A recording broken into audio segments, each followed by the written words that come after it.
مشرق سے ابھرتا سورج اور ڈوبتا دل، فیصلے میرٹ پہ ہوں تو بہتر نتائج ہی لاتے ہیں، خواہ فوری اور وقتی عدم موافقت ہی ملے، وگرنہ قاضی کی قابلیت اور فیصلے کا صادر ہونے سے پہلے آؤٹ ہونا یہ سوالیہ نشان ہے۔ یہاں اگر کوئی بات کی جائے تو فوراً ہی اسے پارٹیزم اور لیڈر پرستی میں بدل دیا جاتا ہے۔ کیا ہم بحیثیت مسلمان آزاد شہری کرپشن، غبن، خیانت، خباثت، رشوت خوری، چوری، لوٹ مار، بگاڑ، بدعنوانی کے خلاف ہم آواز، ہم قدم نہیں ہو سکتے؟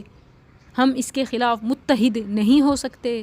کرپشن کی مخالفت کو ہم پارٹی یا لیڈر کی مخالفت کیوں سمجھ لیتے ہیں؟ حالانکہ بدعنوانی جو جتنی کرے سزا کا حقدار ہے، اس سے کسی کو نہ رعایت ہے نہ مخالفت۔ اختلاف وہاں ہوتا ہے جہاں ماہر چور کو تو چھوڑ دیا جائے اور اناڑی کو دھر لیا جائے، جہاں چھوٹی کا تو احتساب ہو اور بڑی کی رعایت ہو، جہاں عادی مجرم میڈل پائیں اور معمولی سزا۔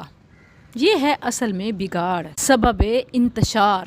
میں ذاتی طور پر P T I, P P, M L N کسی کے کردار اور کارکردگی سے مطمئن نہیں، نہ ان میں سے کسی کی حامی ہوں، کیونکہ میں انہیں عوام کو لوٹنے، بیچنے، مفاد اٹھانے میں ایک کشتی کے مسافر سمجھتی ہوں۔ کوئی یونیورسٹی بنانے کے نام پر، تو کوئی لیپ ٹاپ دینے کے نام پر، کوئی انکم سپورٹ پروگرام کے نام پر، کوئی ٹیکنالوجی، تو کوئی مذہب کارڈ استعمال کرنے پر عوام کو چونا لگا رہا ہے۔ ایک کی بالفرض کرپشن پر سزا دی گئی تو باقیوں کی کھلی کرپشن پر، عالمی گواہی پر سزا کیوں نہیں؟ اگر ایک کا احتساب ہو سکتا ہے تو سب کا کیوں نہیں؟ کیا رکاوٹ ہے؟ اصل میں ہم پارٹی پرستی سے ہی نہیں نکلنا چاہتے، اور ہم نے اپنی پارٹیز کو، پولیٹیکل پارٹیز کو اور پولیٹیکل لیڈرز کو اپنا خدا بنا لیا۔ اپنے لیڈرز کی کوئی برائی دکھائی نہیں دیتی اور مخالف کی کوئی اچھائی نظر نہیں آتی، اور ظاہر ہے کہ کسی نے موقع جانے تو نہیں دیا، جس کا جتنا بس چلا عوام کو خوب نچوڑا۔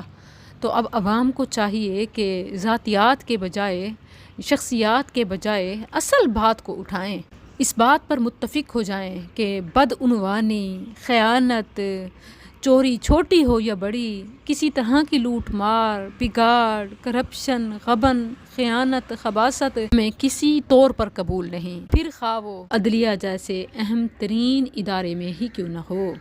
اے کاش کہ یہ ارتفاع شمس ارتفاع افکار ہو، حرارت شمس سے حرارت ایمانی سیکھیں، ملک کرپشن سے پاک کر لیں۔